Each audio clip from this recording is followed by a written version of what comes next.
Hello, readers. Welcome to our channel Textbook Reading. So, today we are gonna read Physics of Chapter 1 Matter Around Us, which is Part 1. So, let's get our physics textbook. Hey, so here is a physics textbook, and I will open it to the chapter. Hey, so here is our textbook Matter Around Us, Chapter 1, Part 1. Let's start reading. You may have heard the phrases like, "What is the matter? The matter was closed."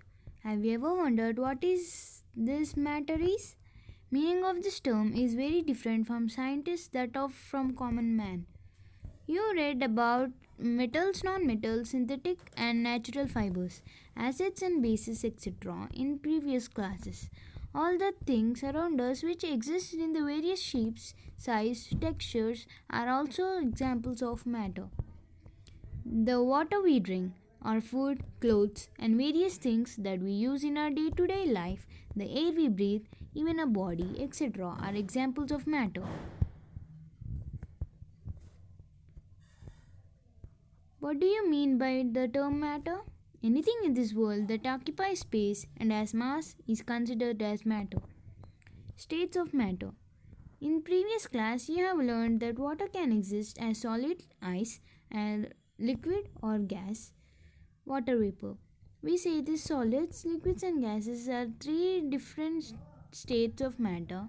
Water can be found in all these three states. Is there any substance which can be found in three states? Now look at carefully at different objects around you. You can classify them into one of the three states of matter. For example, you can say that wood and coal are solids and petrol is a liquid. Milk is also a liquid like petrol, but the properties of petrol and milk are quite different from each other. What are the properties that led us to consider petrol as milk as liquids? Let us do activities to understand the properties solids, liquids and gas. Properties of solids, liquids and gases: shape and volume. Do solids have definite shape and fixed volume? Take two solid objects, say a pen and a book, and put them in different containers. Do you find any change in their shape or volume? You might have seen a wide range of solids in your surroundings. Imagine dropping a book or a pen on the floor.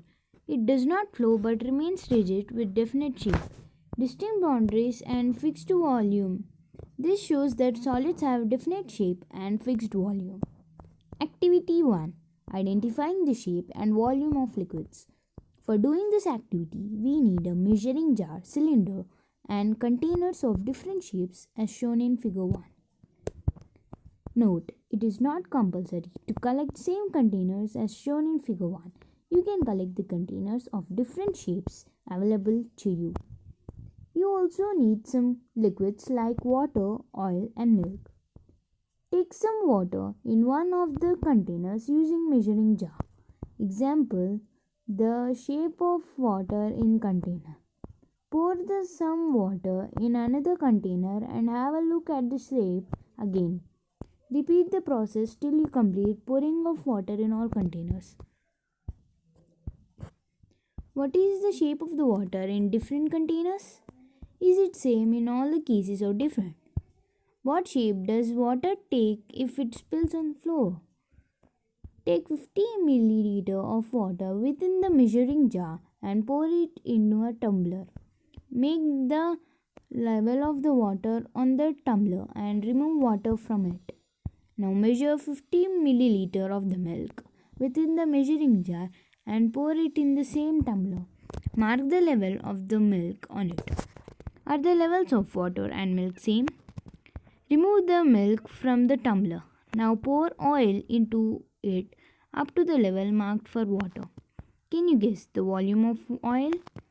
This activity may seem very simple, but we observe two important properties of liquids from this activity. The shape of the liquid depends on the shape of the container. Though liquid takes different shape depending on shape of the container, its volume remains the same. Liquid can flow easily. They are also called fluids. What do you mean by fluid? Look up in a dictionary of science to get its meaning. You may find that liquids have no fixed shape but have a fixed volume. So in part 1 we read page number 1 and 2, right? So in part 2 we're gonna read page number 3 and 4. So that's it for today. So guys, this was today's video of textbook reading. For more videos, keep watching textbook reading. So please don't forget to watch part 2, part 3, part 4 of this chapter. Bye bye.